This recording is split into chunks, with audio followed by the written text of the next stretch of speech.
Let's get some insights on the news shaping the markets. For that, we welcome in Mark Hamrick, Senior Economic Analyst at Bankrate.com. Good morning to you. What a number, 353,000, certainly surpassing the 185,000 estimate, and so on and so on. What stood out to you within the report, Mark? It was a spit take worthy report if you were sipping your coffee, right, Nicole? You're like, wow, that's a lot. And we had the upward revisions for the previous 2 months. I think you just have to say roundly, this is a very solid jobs report, and it really comes almost 2 years after we started talking with a bit of amplification about the risks of a recession in the very near term. Obviously, take that off the table for the moment. That's not part of the discussion. So the job market ends up being more resilient, more robust than had been expected, even here with this latest reading. Obviously, there are some things happening out there that sort of detract from that narrative. Seemingly an accelerating number of job cut announcements that includes in some of the earnings reports that we're getting, where these companies are trying to protect their bottom lines and in so doing reducing their labor costs. The Challenger data spoke to increased job cut announcements in January. It seems to now be a bit of a January phenomenon. At the same time, we had minimum wage increases in 22 states, dozens of localities. That helped to supplement the wage gains, getting up to an annual increase of 4.5%. Real wages continuing to grow. I think this is probably a bit of a 1 month phenomenon as well. And I think the Federal Reserve obviously has a lot of data to look at between now and the May meeting, given the fact that Chairman Powell said just chill a bit on this whole March job cut, interest rate cut idea. Yeah, I want to make this really clear. A report like today says what to the Fed? Says the job market's doing well, and it does not necessarily mean that it is accelerating inflation. Obviously, the wage gains here were significant, but those are likely distributed with low wage jobs, the lowest wage jobs that benefited from the increases in minimum wages. We'll see across the board. The Fed obviously primarily concerned with inflation. That data has been looking very, very good. From a consumer standpoint, the last hour, we got a big increase in consumer sentiment from the University of Michigan. That means that consumers are probably going to continue to power spending with their real wage increases, but they are still mindful of elevated price levels. We have not been delivered from the evil of inflation that occurred in recent years. It's just that the recent trends have been looking much better. Right, understood. At this point now, what else are you watching most closely? Are you thinking black swan event? Are you thinking, obviously, higher rates for longer? Yeah, I mean, obviously, you have to always worry about the unexpected. The geopolitical scene is a bit of a nightmare right now.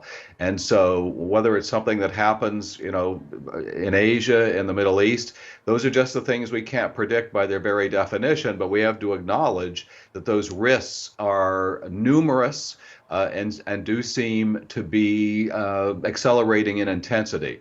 So you can't plan for that. And I wouldn't say that investors should do anything different simply because of the high levels of uncertainty with respect to geopolitical. Oh, and yes, of course, an election year, we can't really do anything around that either. Right, understood.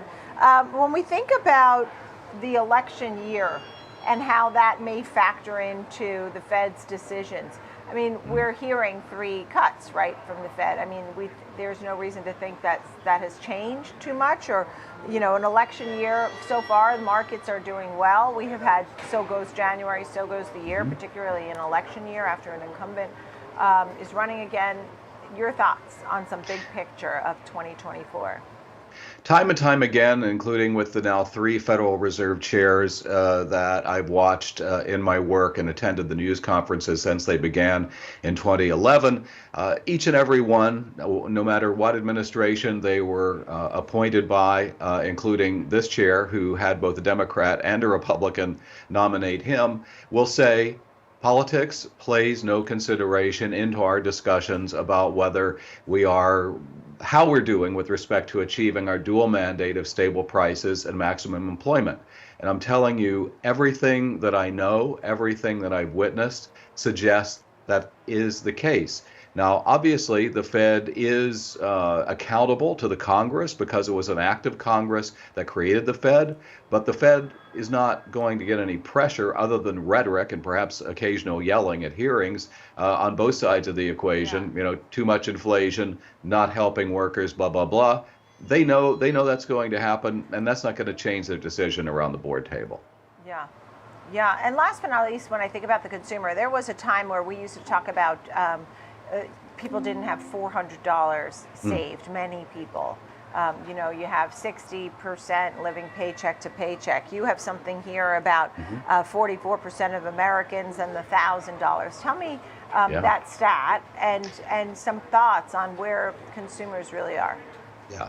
Well, consumers spend despite their lack of savings. And at some level at bank rate, pretty much at all levels, we urge people to prioritize their savings, both with emergencies and retirement savings, because our surveys find time and time again their number one financial regrets is the failure to prioritize those two things. Oh, and by the way, as we've discussed, Nicole, you can continue to get very superior yields with whatever form of saving that you look for, high yield savings, online account, dot, dot, dot. And the yields are in the 4 to 5% range with an annual return.